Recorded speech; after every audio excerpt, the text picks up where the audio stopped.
great job in the penalty kill. And I was unhappy with our first opportunity to kill a penalty in the second there. I thought we want to draw clean and weren't able to get it down. And going into third, I was a little bit concerned about the momentum because they score with 16 seconds to go in the second period. Sometimes that can hurt momentum. I thought it was a pretty even third period until the end there, last 8 minutes anyway. Will you talk a little bit about getting? Yes, I think that you're right. The momentum was against you, but you guys were the ones who got the goal on the Mingo goal. Well, we felt like we were close all night long, but not quite there. We didn't think we were able to get to our game as much as we would have liked, as much as we feel we have in the last little bit. And whether that's a tribute to Western or kind of us not being great with the puck. Again, I thought our energy was there. I thought our compete was there, but our execution wasn't great. And I think that was a kind of scrambly culmination. It's you win a couple battles, the puck goes on net, and all of a sudden the rebound. And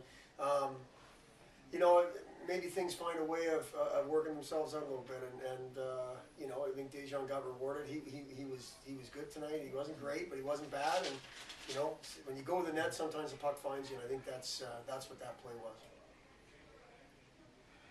Will you talk a little bit about what the mindset needed to be on that penalty kill in the third period? Well, I think first and foremost, belief. And then, and secondly, you have to pay attention to the details and you have to do it the way they're taught to do it. Number 7 on Western Michigan, Morrison, shoots the puck as hard as anybody in this league, and they set up their 5-on-3 for him. They weren't able to get that great look for him. But when you've got Balassi and Bergeron and DeKaiser, and the list goes on and on. It's Sichi. It makes it very difficult. Our guys stuck to the process. They were communicating. They were in shot lanes, and for the most part, I think they let Hammy see pucks that he's supposed to see. Which 5-on-3, that's what you have to have. You have to have your goaltender seeing pucks and making saves, which ultimately Andrew did. And when your best penalty kill is your goaltender, then you have a chance to have a decent penalty kill. And tonight he was that for sure. So that's all. It wasn't anything in particular. It was just a matter of sticking to the plan and blocking shots we could and letting Hammy see the other ones. Will you talk a little bit about the emotion as that went on? Because, the crowd obviously started to figure out what was going on, too. And I think, kind of, sort of, that's why, Andy called the timeout there, to have the emotion stop. I was thinking of calling a timeout to give our guys a rest. And our guys are saying, no, we're rolling, let's keep going. And they felt like they had their energy. We were going Wallace, Carpenter, Watale in whatever order, but those three. So I was thinking more of their wind. And I think, Coach Murray showed he's the more experienced, better coach than me to call the timeout to break the momentum to work in their favor. But that was, as it went on, the crowd got more excited, our guys got more excited, and all of a sudden then, I think they started to grip their sticks more and more, which is why he calls the timeout to say, look, relax, we still have time here. And it didn't hurt our momentum, thankfully. But, it's a good question, and I thought our guys did a great job of saying, no, we're fine. Because, I was thinking more of their wind. We were down to 5D at that time, and with Peltoma had been ejected, so I was thinking more of making sure guys were fresh to go out there. But I thought as it went on, it seemed like the emotion both in the crowd and on our bench got better and better. We just talk about the way that Andrew played tonight overall. I thought he played well.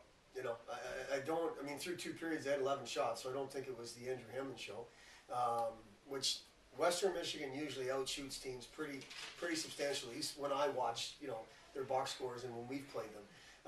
So 11 shots through 2 periods. And again, I thought the third was a fairly even period until that last stretch where we were shorthanded the whole time. But when Andrew's on his game, he makes hard saves look easy, and I think on that 5-on-3, that's what he did. And I thought there was a couple pucks he could have played that kind of got by him, and so I didn't think he was on top of his game. And then that 5-on-3, he looked like he was on top of his game. So I think his game was good. And then you mentioned the belief, and then after the Notre Dame game, that was something you talked about as well, based on third period resiliency. Is that perhaps the biggest way this team has grown as the season? I think you'd have to. I think you'd have to believe that. And then now that they feel good about themselves, as they should, now that belief grows, the momentum grows. It's not. You don't go back to that here we go again feeling anymore. And again, I didn't feel we had that against Notre Dame at all. It's a culmination of everything, but I think our belief and our expectations are changing. They're changing. Not that we didn't believe or expect to win early in the year, but I don't think we were sure. And you can tell by the way we either made a play in the wrong time or whatever, weren't able to score in that time. Or now we seem to be finding ways of doing that. And there's something to be said for it. Like, you can't put your thumb on it. You can't make kids do it. It takes time, and I think ours is developing. Our belief is developing to go along with the expectations that we expect to do well every time we step out there, games or practice. Do you like the way you played in the second period outside of the late power play going? We're getting pressure. Yeah, chances. I felt like it, yeah. I didn't love the way we played in the first. Right. And again, that goes back to my earlier comment. We seemed to be fighting it all night. You know, again, our intensity was there, our compete was there. It just didn't feel like that sharp, get pucks behind them, get to our game. And we were always on the edge. We were way too loose with the puck. And I thought we were better in the second than in the first, but I don't know how much better. And then my feeling in the third was pretty good, obviously until the end there. But I thought maybe the third might have been our best. But again, I haven't watched it. I'm just going more on my emotions on the bench. And then you open the first period, they had the territorial edge. Yeah. And you might have outchanced them. Yeah, and the shots were 8-4 in the first, Right. but I didn't feel that way at all. Yeah. I didn't feel our first period was very good, and I think our guys didn't feel that way.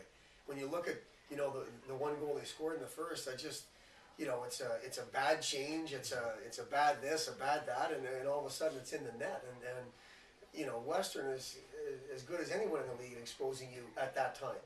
When you don't have purpose, you don't have details, there's no process to what you're doing, it ends up in the back of your net. And I thought with 3 minutes to go in the first one, we got what we deserved from that first period. Talk a little bit about taking this energy, turning it into a hostile environment in Yeah. Boston. What we're quick going to switch do on. is, like we've done, is I think I want the guys to feel good about what they did tonight and enjoy the victory tonight. And then we'll go back to work tomorrow, and we're going to have to find a way to get through that first 7-8 minutes properly, and not let that energy in the building, which sounds to me is growing by the day, just take over our emotion. We're a young team, but we've got older guys. Like, it really shouldn't be that big of a deal. It's the same team. Western's going to come hard to make amends for tonight, or just because they're at home. But we have to find a way. There's other hostile environments in this league. I mean, Lawson's becoming one of the most hostile. But we have to find a way. That's what good teams do. And tomorrow night's another challenge for us, and we'll look at it as that. Okay. Thanks, Thanks a lot. Appreciate it.